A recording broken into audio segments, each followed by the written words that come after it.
Hello there. We're still in Nyazura. We filmed a couple of episodes last night, and we had a lovely evening. Nyati hosted us to a braai. Um, the other George and I took care of the bottle that we had started working on during the show, and consequently, we had a very lovely night. I slept very well. I shared a room with you. Yeah, it was lovely. Did I snore? You do actually. So, the thing that I found amazing about George, maybe it's because you're drunk, but what tends to happen is you are in the middle of a conversation and then it just stopped.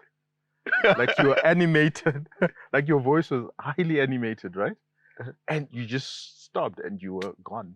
Stopped as in fell asleep. Fell asleep, like totally knocked off, you know. I found that very, very interesting. The next thing, it was 5:30 this morning. Yeah, but we've had an absolutely fantastic time here. Thank you for hosting us, Matsi. We've got Matsi this morning, who is a business head of strategy. Yeah. In the Nyaradzo group. So he's joining us for a cup of tea. I've been told that perhaps I should start sobering up for the trip back. Awesome, thank you. Hope you guys had fun. That's quite an interesting story. Somebody is animated in the midst of a conversation and then mid-sentence. Suddenly it's gone. It's gone. I'm sure he's the one who was talking. The wise waters. The wise waters were doing their thing. Yeah. What are you drinking, Matsi? This is juice. They call it 100% juice. I'm not sure if it's 100%. You see, we have this thing of wanting to confuse ourselves because they say this is reconstituted juice, but we like deconstructed cake. But it's juice. Thank you. What are you having? I'm having Jacob's coffee this morning. Okay. Yes, trying to keep the eyelids open. Zimbabwean? No, unfortunately it's imported. I actually usually brew my own filter coffee. Okay. And I almost religiously only have Zimbabwean coffee. Okay. But we didn't bring any with us today, so. It's a pleasant surprise. I mean, yesterday you started drinking at 6 a.m. No, it was not 6 a.m. It was not 6 a.m. And I shall not talk about the previous evening. The important people watching this show, I did not start drinking at 6 a.m. What are you drinking? I'm having a rooibos tea. Courtesy. Yeah. Is it Zimbabwean? No, again. Aren't you But supposed to be this, having... I found this in the room. Okay. So aren't you supposed to be having somebody? Not yet. I haven't seen any. So maybe later on in the day. You and Nyati, you were going to go hunter gathering for shrubs. Yeah. I think we'll probably There is that actually later lots of Sumbani around. Yeah, I heard. Yeah. I'm looking forward to actually grabbing a few shrubs. Yeah. Yes, just stay away from the herbs. Maybe, Bati, you can just kick off by telling us a little bit about this place, this wonderful place that we've been hosted in. Yes, wonderful is the word. I've had the opportunity or the favor of knowing this place for the past 17 years. Wow. And have been part of the story. But you look 17. Oh, thank you. Is that a compliment? Wow. Take it as you wish. I think I'm older than you, John. You've obviously taken better care of yourself. Well, I hope so. I hope so. He drinks 100% reconstituted juice. You guys are drinking imported teas. Maybe you should start drinking local. Yeah, Castle Light. Yeah. Castle Light is local. Is it a tea? Same principle. Okay. There's brewing involved. Okay. Okay. Yeah. So this place we at here is Rukweza. We call this Rujeko Farm. And is the brainchild of our group CEO, Mr. Philip Nyika. So what you see now is an idea that was birthed maybe 20 years ago. And it's a convergence of business ideas. Started off as a home for our group CEO. But over the years, we've invested into this place so that we actually make it a business center. So you have a combination of the chalets that you see here. You also have quite a significant plantation in the backdrop of mango trees, stringless mangoes. You should come sometime and enjoy them when they're in season. And then we also have recently built an abattoir, which is basically feeding into our business idea of beef farming.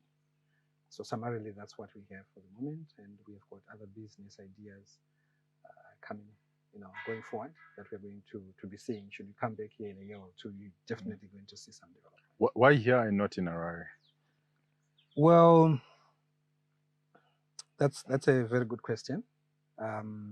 So primarily because this is the home of our group CEO. So because we believe in investment in places where we have links and allegiances naturally, and because we want to bring home the investment instead of having concentration of investment in Harare. Harare is not Zimbabwe after all. There's so many places, and this is where the people are. We believe in community-focused investments, and this is the right place to start, we believe. So this constitutional imperative for devolution, this actually builds into that story. I actually think that what comes first is that, and then you have a constitutional imperative, so to speak. So I think what you're talking about is actually building on the understanding that people make communities and communities make people. So you can't run away from the fact that you need to be with the people and for the people. In any case, as a business, we get our social license to operate or even exist from the community. So there's a question that I couldn't ask Nyati for obvious reasons, but I think I can ask the head of strategy. Does it make economic sense? Yes, remember we're a business. Maybe the question is, does it make business sense to be with the community and for the community? We can't exist by and of ourselves. The 3 million lives assured that we carry on our policy book are in fact the community. So yes, it makes sense to invest in the community because it creates a win-win platform for both the business and the community. No, as social responsibility or as economic. So in other words, if you want to help the community, Yes. if it doesn't make sense, right? So let me pick a ridiculous example, right? Let's say you decide that you're going to open a shop in this community that sells crocodile skin handbags. Yeah. Yes, sure, you'll employ people, you invest in the community, but you're going to lose tons of money. Okay. And you would have been better off taking that investment and just knocking on every door in the community and handing them some money. Okay. And I guess Tinashe's question is, are you sure it's not going to be the latter? Obviously for us to then... Or rather the former. Yes, I understand. Obviously for us to then come in and say we want to make an investment, that's after, due diligence exercises. You want to do a commercial due diligence, you want to do an operations due diligence and the legals and everything, and then say this is a worthy business case. Obviously there's a discussion in terms of location because that speaks to your market. But sometimes you want to create self-sustaining ecosystems in terms of the market itself. So if you are going to empower the community, you're in fact also creating a market for yourself, because that empowered community can actually be an off-taker for whatever products you have. Let's talk about beef, for example. If we are going to have an ecosystem where the local community feeds into and out of our beef production system, you have people that are working, and those same people can actually take policies with Nyarazo. They can also take various other products that we make. So that becomes self-sustaining, and the business case can actually hold true. Okay, maybe just stepping back and posing it as a broader question, right? Yeah. And I'll be interested in your take, Tinashe, as an economist. So what is happening here is an oasis. You don't see a lot of other rural investment in this country. And I'll ask you a very long question with many parts. Is it desirable to be seeing more rural investment? Why are we not? What should we do to get more? Okay, so yeah, there are many parts to it, and that's why I wanted to first dissect what Batsi was saying, because from there we can sort of answer your questions. And he's still sketching around it, but I think we'll get there. And I think there are 3 parts. So the first part is any investment, especially when it's sort of away from the nucleus, it's a long-term aspiration. Yeah. So you must be willing to take in the many years. So the payback is not going to be short. If you were in Harare, the payback is like maybe 4 years. If you're out here, the payback is probably going to be longer, but in the longer term, so maybe 30, 40 years, it actually makes sense. And that's why mining companies, for example, when we value mining companies, we do so over a 25-year period. Yeah. But if you value the same mine over a 5-year period, it's People have uneconomic. negative cash flows. Negative cash flows, it doesn't make sense. But yet we still pour in because we actually understand that over a 25-year period, it actually makes more money than anything else. Starting a chip shop. Exactly. Yeah. So to answer directly your question is you first need the visionaries. From what we learned yesterday, Nyati, you first need people who jump in the river, right?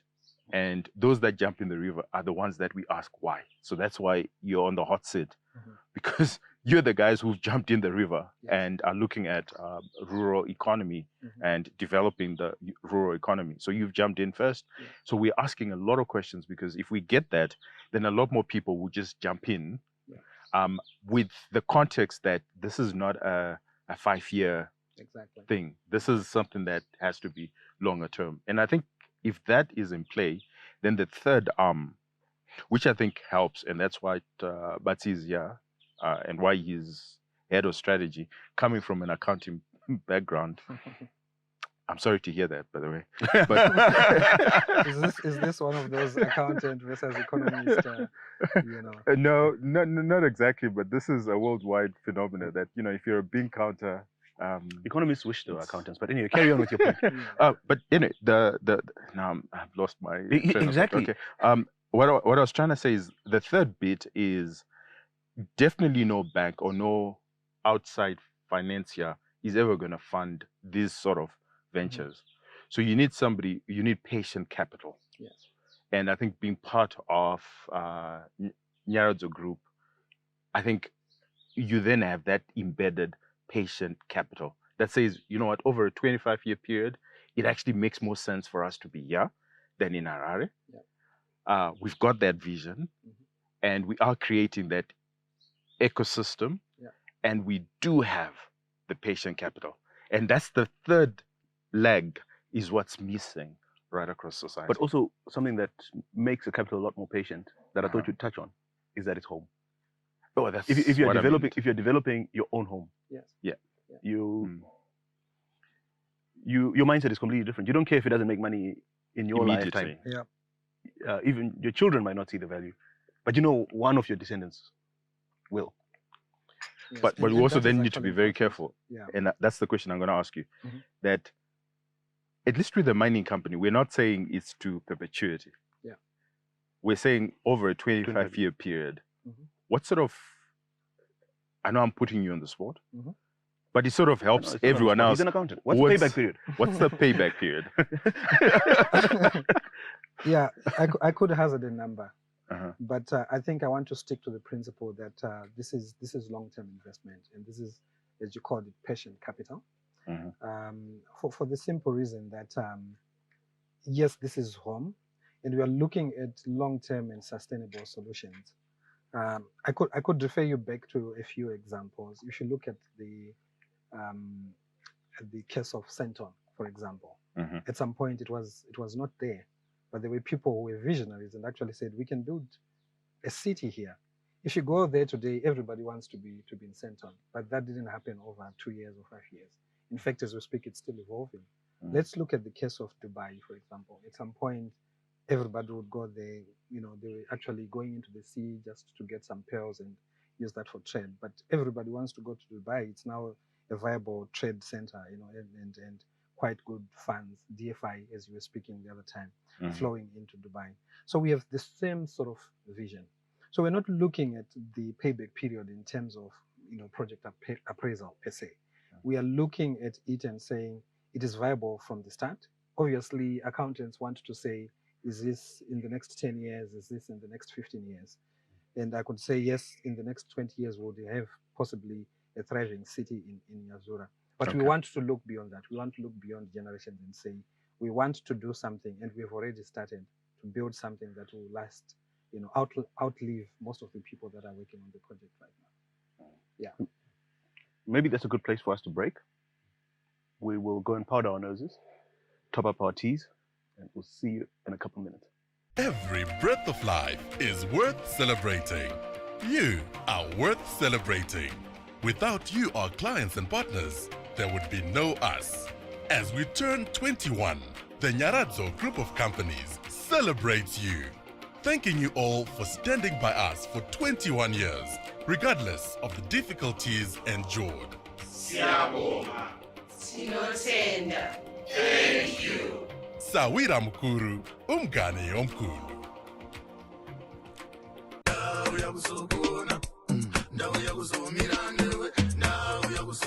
Zaganaka, Aywa, Zaganagana, Aywa, so we don't, so let us send him.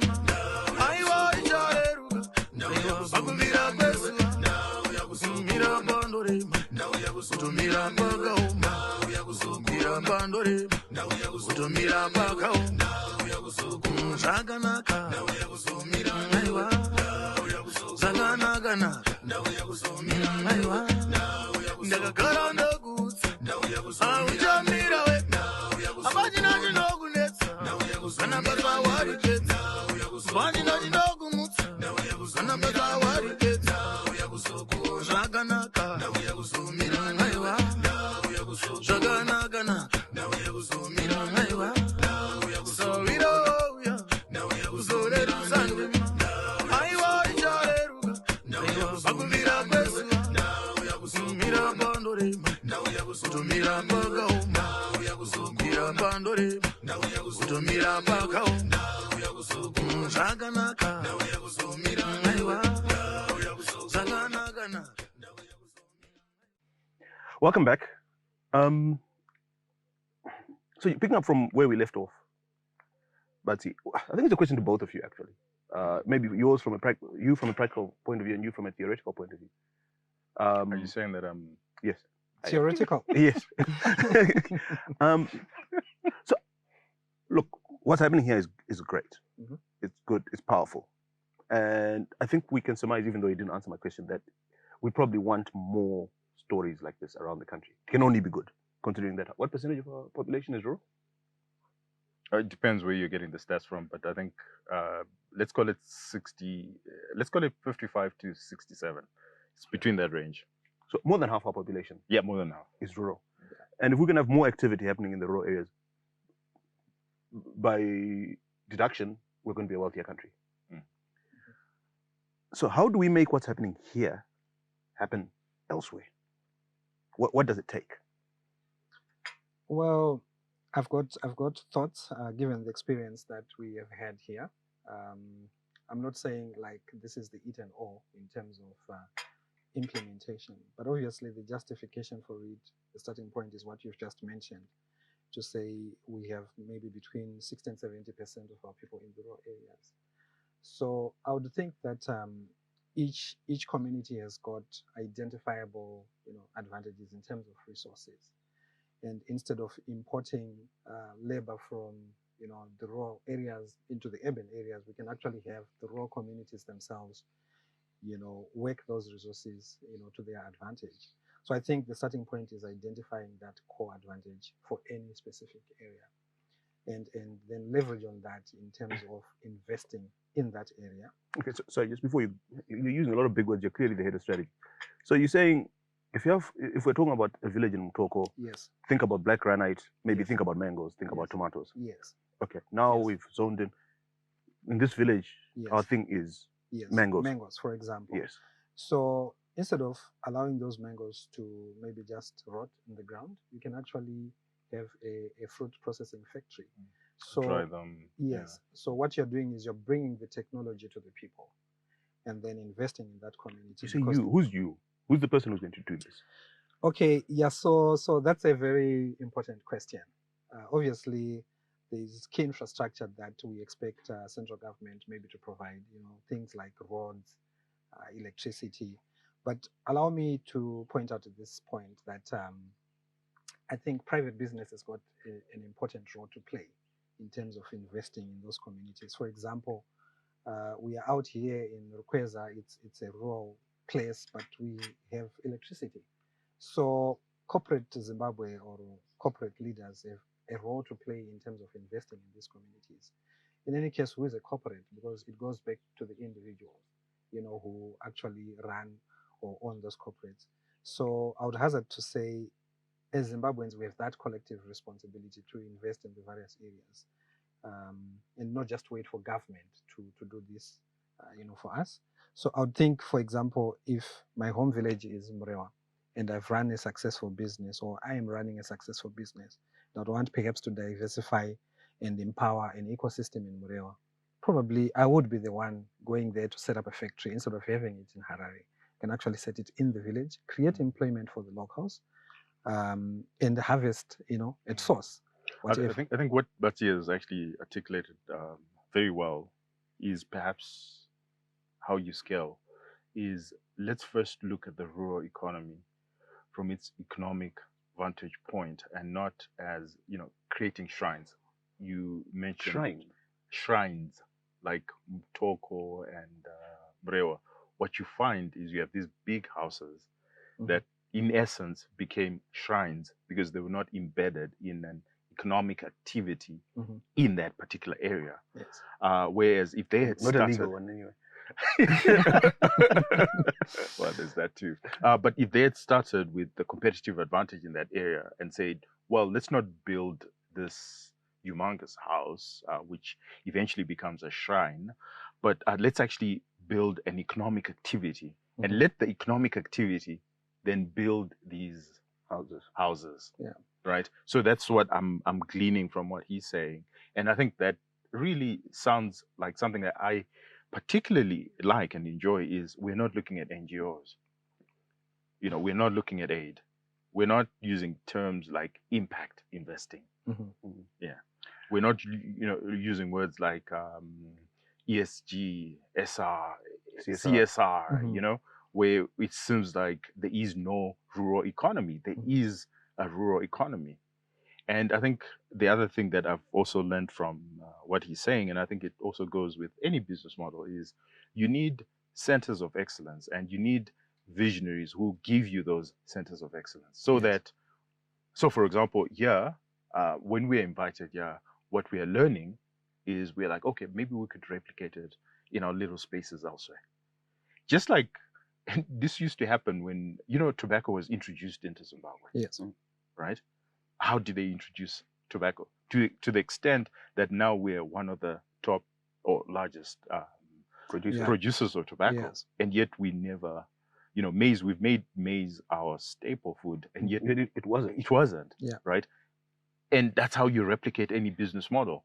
And I actually like what he's saying because he's taking it as, first let's embed the business model.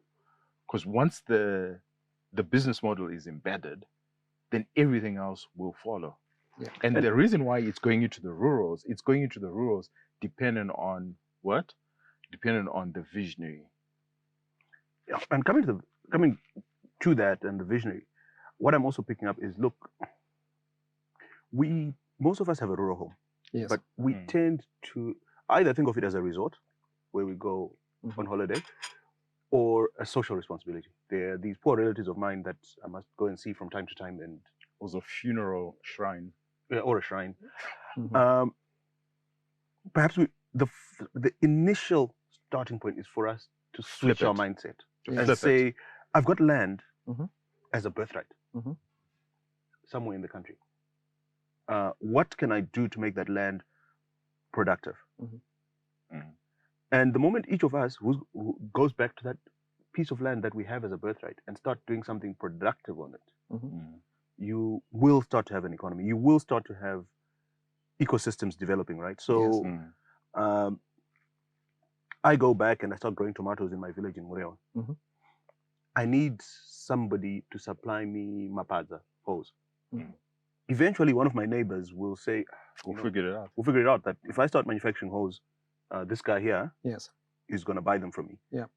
But then that guy, in turn, will need a welding machine. And he needs his welding machine repaired from time to time. And another guy, It's not even that complicated. If you do it, employment, the first thing that you will definitely create is employment. and so the local store does well. Yeah. So I think we need to go back, and I heard somebody once talking about the difference between land as property and land as territory. Mhm. And I think we are still in a position where we think of land as territory. Yeah. Ndepangu. Yes. And I just wanted to have it because Ndepangu. It's mine. Chinichang. Yeah. But when we start thinking of it as property, Yeah. our mindset then changes because it's an asset that I must sweat. Yeah. I think if we go back to those days in school many years ago, and we would hear our teachers talk about factors of production, they would talk about land, labor, and capital. But and entrepreneurship. Yeah. Well, it depends which ideological which school you went to. Yeah. I was raised by capitalists. Entrepreneurship. Okay, so that's the fourth one. So I'm obviously, socialist. Well, we'll take that away from me. I'm a responsible capitalist. So to speak, Whatever that is. Whatever that is, yeah. So the issue here is we do have the land, and we need to look at it, yes, as the most bankable asset that we have. And we have a responsibility to actually invest in it. As you were speaking, I actually got reminded of a clip that I received from a colleague where a group of Kenyans have come together in the diaspora and they've pooled funds and they're investing back home. So you could look at the people in the different towns and cities in Zimbabwe as being in the diaspora, so to speak.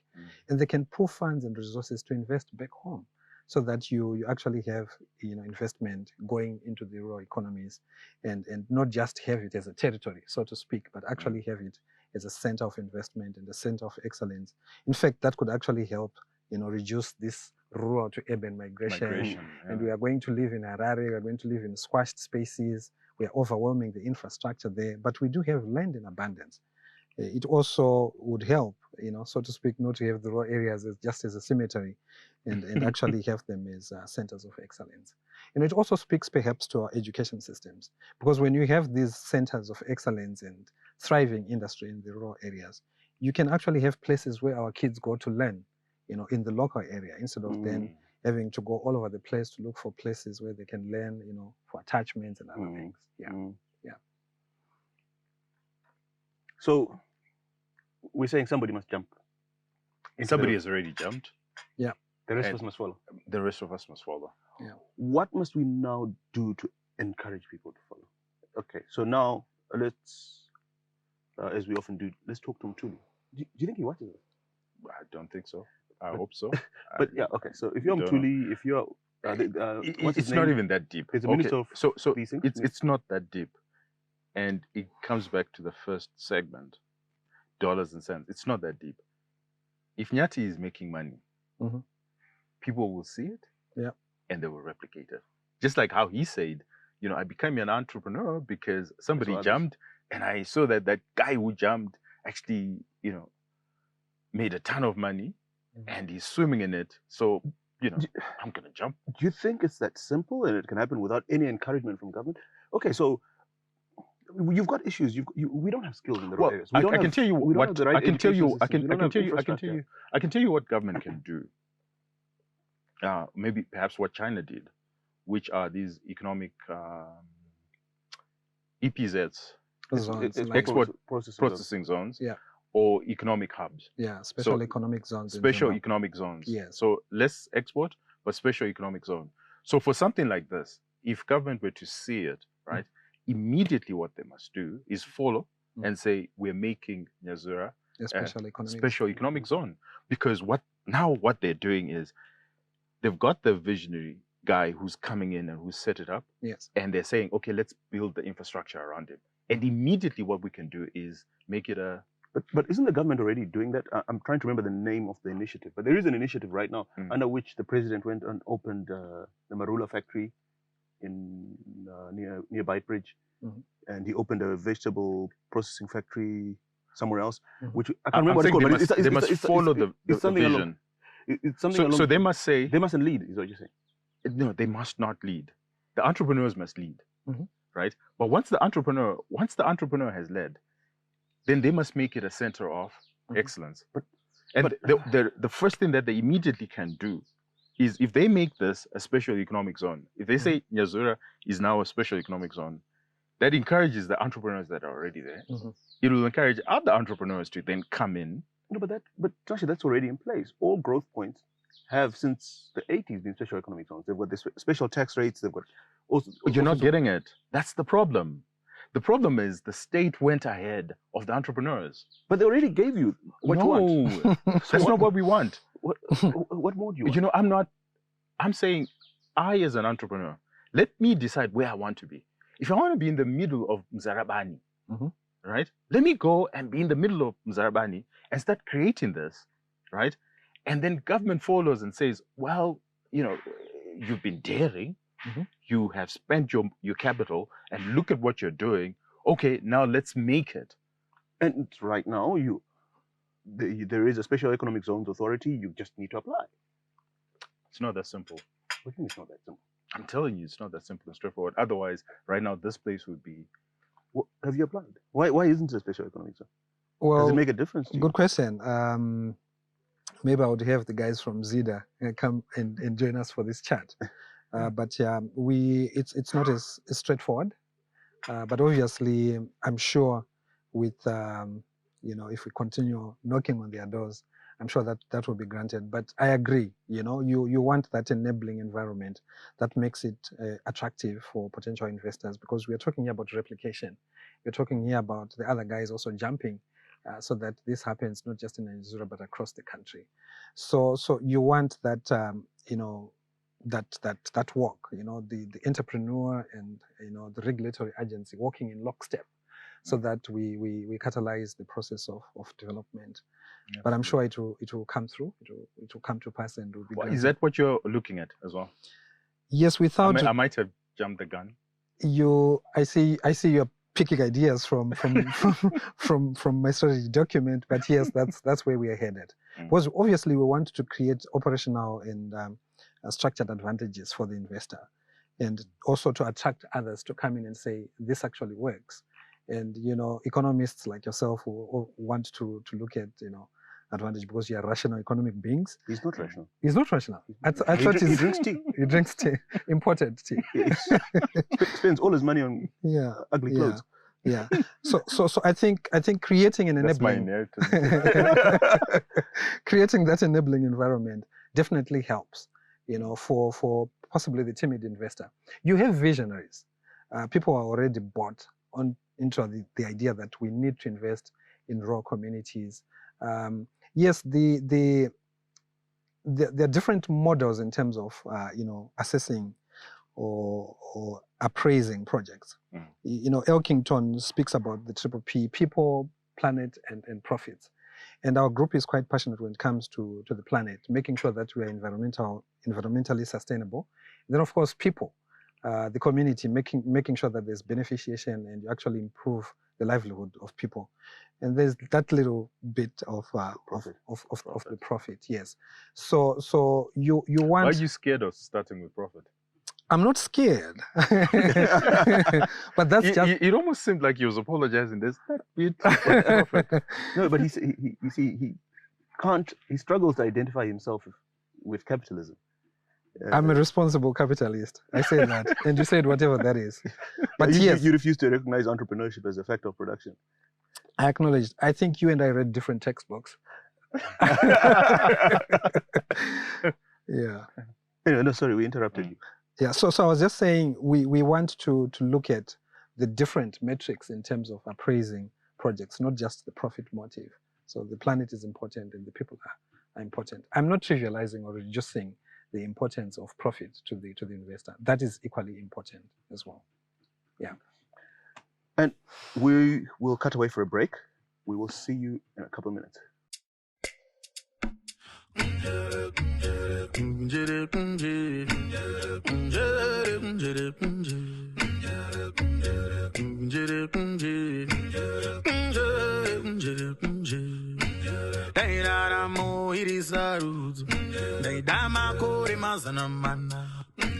Sawira huya timborangana timboronga tichine mukana handirambe ishe ninobvuma kana mati yangu nguva yakwana sawira uya timborangana timboronga tichine mukana daita isiva ramangwana taingovhunza ndewani mukana dainda isiva ramangwana taingovhunza nderani jana sawira uya timborangana timboronga tichine mukana sawira uya timborangana timboronga tichine mukana daita isiva ramangwana taingovhunza ndewani mukana dainda isiva ramangwana taingovhunza nderani jana sawira uya timborangana timboronga tichine mukana. And welcome back. Before we were talking about how to scale it, what's happening around here, how to develop the rural economy. Yes. And we had sort of stumbled upon that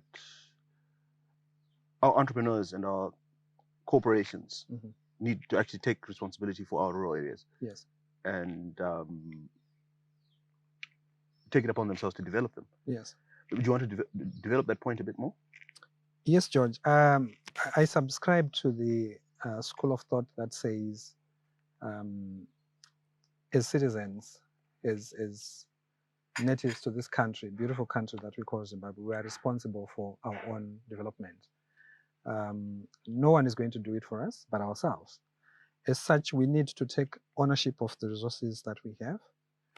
Indeed, maybe take ownership of the problems that we have and create solutions, sustainable solutions, and build this country by ourselves.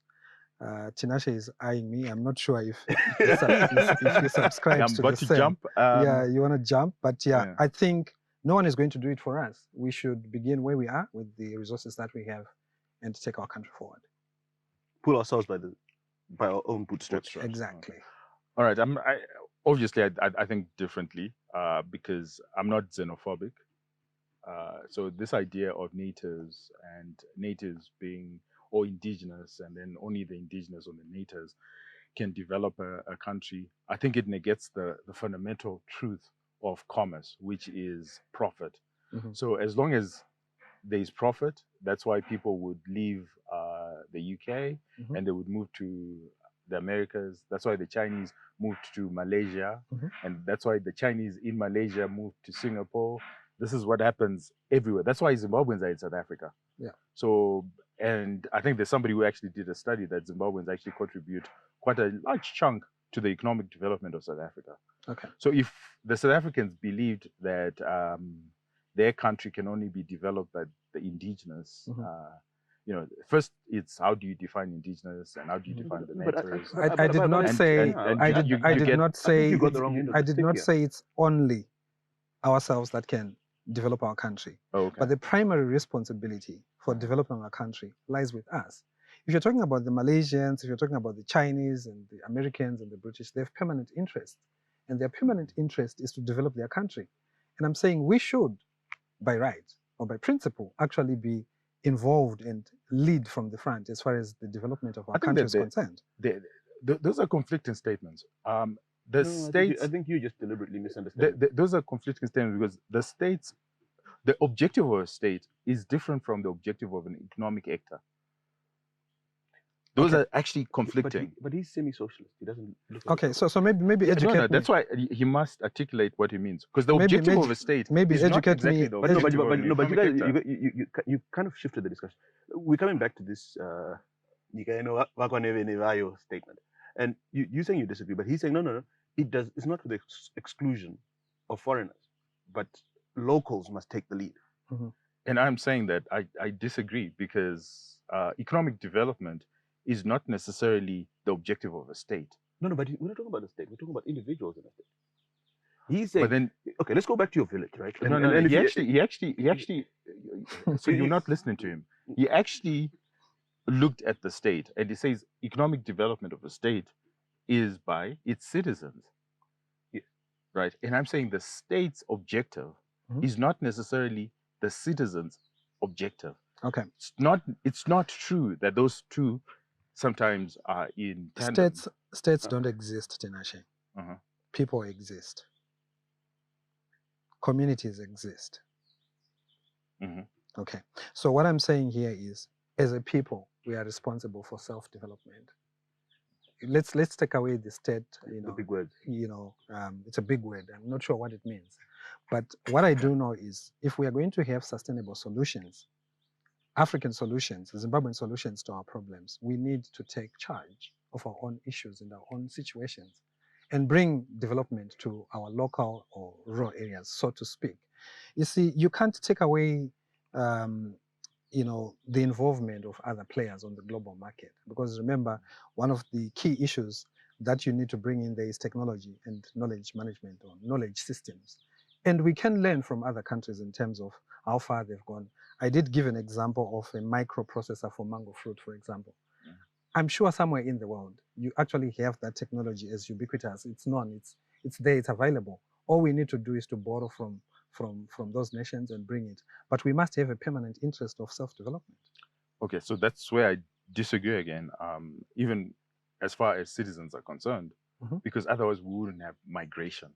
The reason why people migrate is because they're actually not as tied to their particular land as people would love us to believe. So if there was no Bantu migration, perhaps we would never have been here. But nobody's arguing, right? Nobody's saying that there shouldn't be migration. I think you're misunderstanding the point. All he's saying, Tinashe, is you come from Gutu. No, I don't. Where's your Gutu? No. That's the point I'm trying to make. The point I'm trying to make. My Kumusha is Gutu, but that's not my. That's not where I come from. No, can I make my point? That's not. I'm a Soko as he is. You're responding. And if he knows. Gutu. Right. But you know that's not where I come from. Can you? You know what I mean, right? Can you stop responding to a point I haven't made? And let me make it.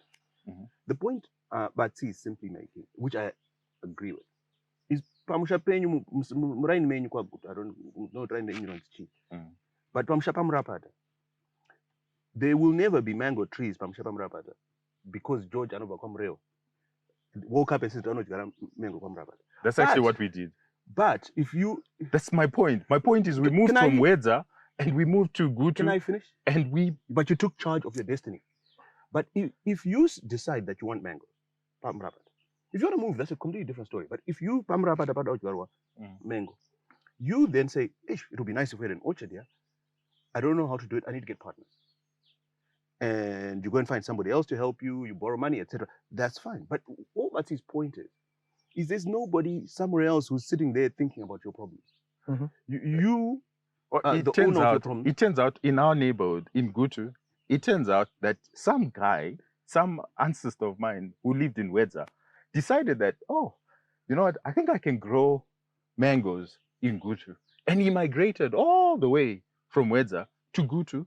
And he's not a native of Gutu. I think at the point that he's not a native. I think at the point that we must sit down, we must sit and do nothing because somebody's going to come from we must chase after economic opportunities and take the lead in exploiting them. It doesn't matter which location you're in, but who's going to uncover the opportunities where we are and bring them to the world's attention? Sometimes it's the foreigner, but in most cases we are best placed to do it. We know kuti my village the weather is suitable for mangoes. Let's be the visionaries. Let's paint the picture that others can buy into. There's 1,000 places where people can grow mangoes in the world. I'm not dogmatic about that. I understand. Have you ever planted a tree? Yeah. How many? Well, in school, we used to plant a tree every year. Not one that you. Have you ever woken up one day? Oh yeah. And said, I want to plant a tree. How many have you planted? Oh, quite a number. 100? Less than 100. Okay. Yeah. I would like to encourage you to plant trees. Okay. So we actually have a problem of deforestation in Zimbabwe. Oh, yeah, I agree. And that's our home country. And we must plant trees. And I would like to encourage you to plant trees. Are you changing the subject? No, I'm not changing. Yeah, I'm just saying, this guy. I'm just saying we have a problem. Let's take ownership. The Americans will not come and plant trees for us. Let's plant trees. Well, it turns out that the Americans, foreigners, are actually planting more trees in Zimbabwe. But you know why they plant? In fact, this is a good segue. You know why they're planting trees? You know why? Yeah, they actually care more about our No, Zimbabwean environment than we No. do. Do they? ourselves. no, they don't. Well, they're the ones who are providing the aid, right? No, they don't. It's that they have problems at home, creating jobs, creating economic development. So what do? They create NGOs. They come to you and they say, "Oh, you guys want trees? Mhm. We're gonna give you a $1 million." Is that what you actually believe? No, this is exactly how it works. They say we're gonna give you $1 million to plant trees. Mhm. Oh, but by the way, it's coming through 3 layers Mhm. of the same NGO. First, it comes to the Middle East and Africa head office, who takes a management fee. And guess who's working in the Middle East and Africa head office and getting the management fee? Citizens of the I home don't country. like NGOs, but I think that is Guess an who's working in the extremely local management office? disingenuous In the local argument. office. That's an extremely It's a fact. disingenuous. It's not a fact, and it's extremely disingenuous of humanitarian aid. If we've got anyone who works for NGOs, in fact, Mm. we've got a viewer, Admiral, who won a book in the last season. Mm. He works, 2 seasons ago, he works in an NGO. Admiral, please comment on this. I'm quite happy to hear that argument. But Are anyway- you going to plant trees? Yeah, I am. But I also do. I've planted trees in South Africa and in the UK. Does it make any difference? Well, I think it does. I think the tree. Look at us here. Mm. We are sitting under this beautiful, canopy of trees, indigenous trees. Mm. You are not in South Africa right now, are you? Mm. Yeah. Somebody made sure that these trees are here. I know preserved someone them. who lives in South Africa. Yeah. But anyway, yeah, no, good fun. Yeah. Yeah, I think you're just trying to have fun. You do not believe what you're saying.